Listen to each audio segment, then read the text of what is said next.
But I think it's very difficult to change these institutional structures. You know, Australia still does this, right? Also Britain. So I don't know what you do about that. You could try to have another medical school and look at what the difference is. Yeah, we are going to have Johns Hopkins, the American system, transplanted in Malaysian Commonwealth kind of system. I think they would be very interested, so you'll recruit them after they've done a college degree. Yeah, I think that makes good sense.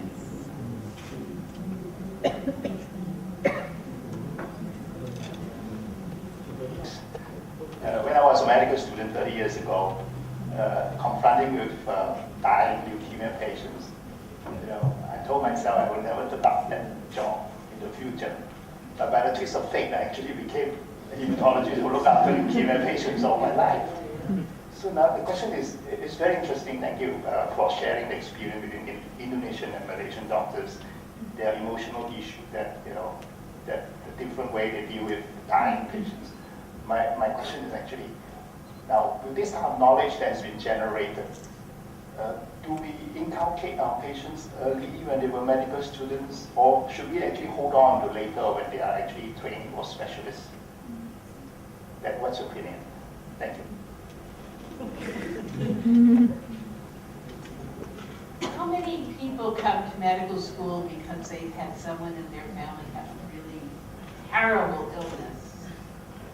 Well, my medical school, actually, I'm a dean of a big medical school, so we actually conduct the interview before they come in. It's actually quite interesting to notice that the majority of the patients we interview all relates that they want to take up medical school is because somebody actually in their family got sick. And some actually because of cancer. Yeah.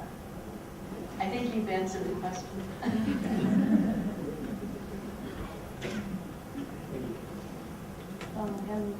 My name is Anissa, and I'm from Social Science faculties. I have two questions here. First is I'm interested in medical tourism that Professor Byron talked about, and it's interesting to see that medical tourism industry. My question is, what do you think is the future of medical tourism in particularly in ASEAN?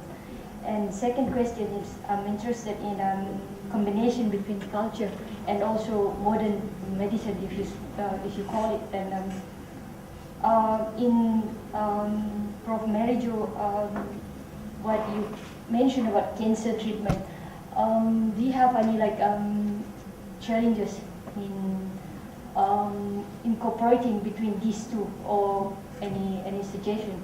I'd like to know, because in indigenous community, the belief system is somehow it's in between. Some 60% on cultural medicine, and sometimes it's 40%, or maybe it's reverse. So I would like to know. Thanks. So the first thing is about so-called medical tourism.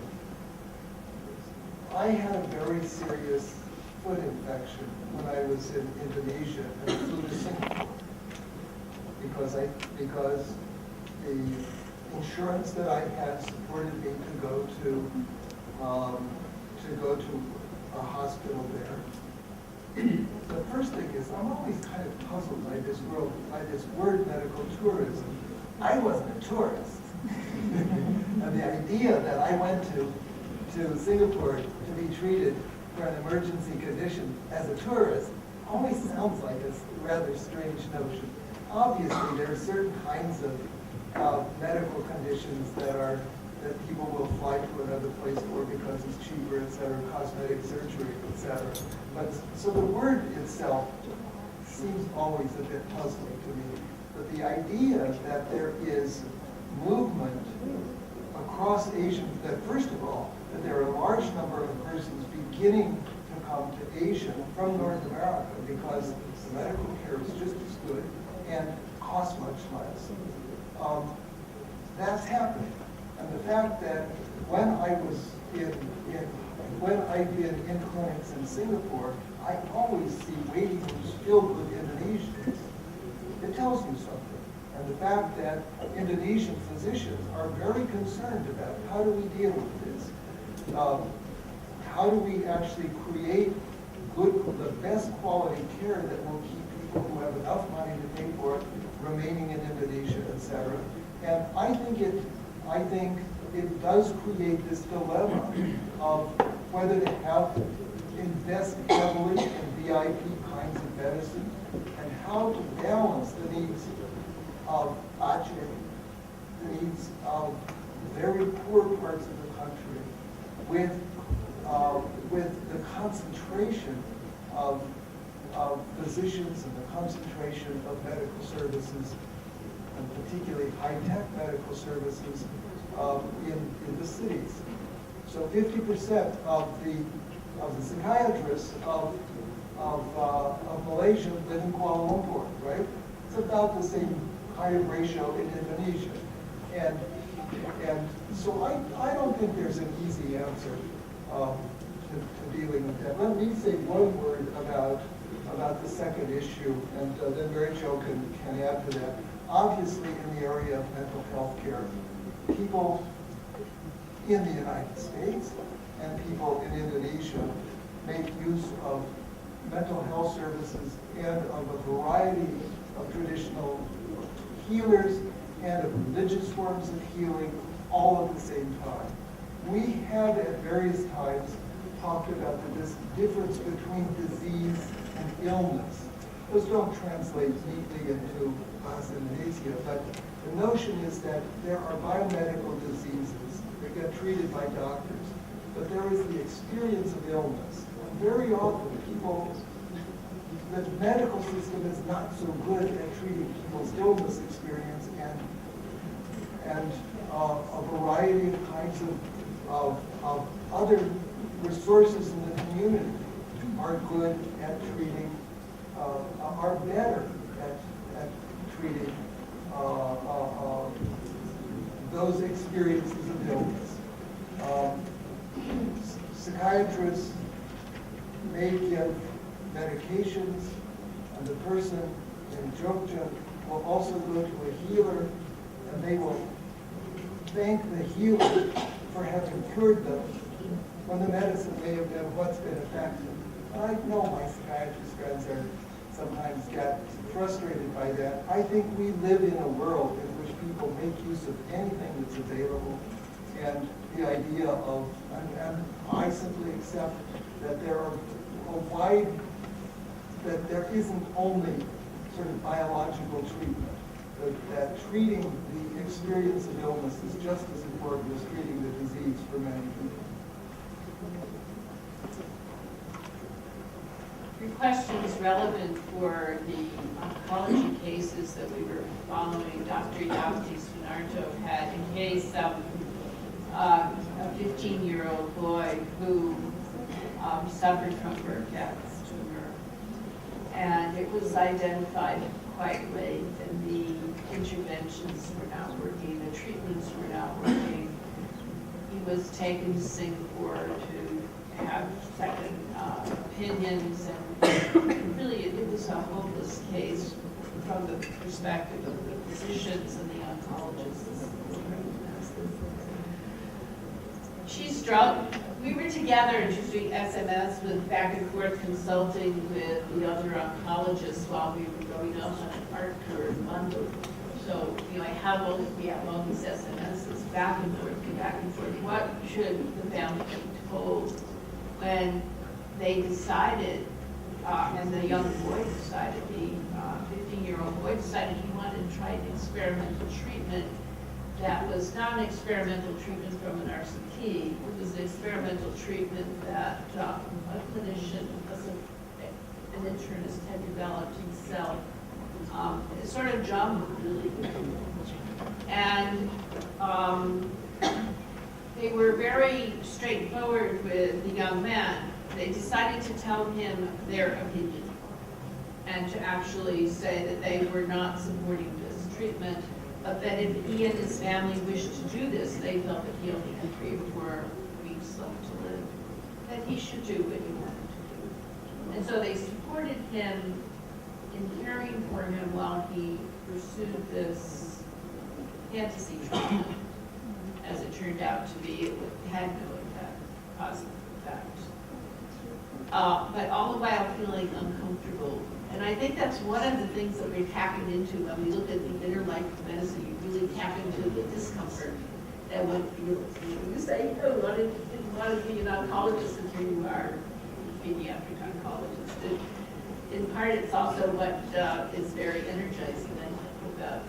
There's no simple answer, but it's you're not just changing a tire. It makes life, professional life, really exciting, but it also makes it quite difficult. And those dilemmas are not easily resolvable, I believe. In many other cases, all over the United States, you see a great deal of CAM, what's called complementary and alternative medicine. People use it all the time, especially with cancer. We'll always use, complementary and alternative medicine, and sometimes the NIH is beginning to do studies to see if there are complications from CAM medicine with anti-cancer therapies. They'll even go to Mexico to try out things. So jamu's used all the time. Yes. Yeah, thank you, Ansari, Chairperson. Coming from medical anthropology, and when we thank both you, Byron and Mary Jo, for tremendous coverage in Boston and in Indonesia. Yeah, I've got two questions. One is there a very good future for medical anthropology in the United States in general? Okay.